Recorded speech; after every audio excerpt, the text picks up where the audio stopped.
And we're back to learning Inkscape, and this time I'm going to show you how to create a response icon. So the end result is going to look like this. I'll use the ellipse tool, and I've got the snapping enabled and I keep the defaults for it. I'll just drag something like this. Then I use the Bezier tool, left click and drag. You can deselect it by pressing S. And then reactivate it. Go back to the endpoint, go upwards, left click and drag, and then close your shape. Where was the point? It should be this one. Then I select it all with Ctrl A, Path and Union. Select the object, Ctrl D to copy it. Let me give it a different color. I size it down holding Shift and Ctrl, and I flip it.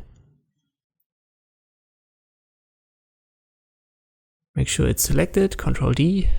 So I've got a copy on top, I give it a different color, go to Path and use the dynamic offset.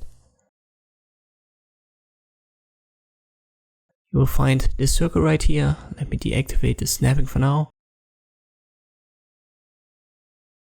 I'll put it one level below in the hierarchy. And let me make it a bit bigger, something like this.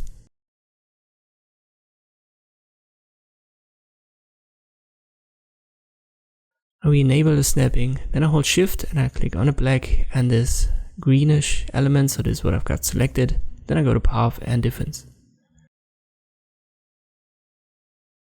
And this creates our cutout here. Once again I use the ellipse tool and I hold Ctrl to create a circle. Ctrl D to copy, I hold Ctrl when I drag it to the right. I'll select them all, Object, Align and Distribute. Use this function to distribute it, then Ctrl G to group it, hold Shift, click on the red element and then center it. Now let me give it different colors. I'll make the black one white.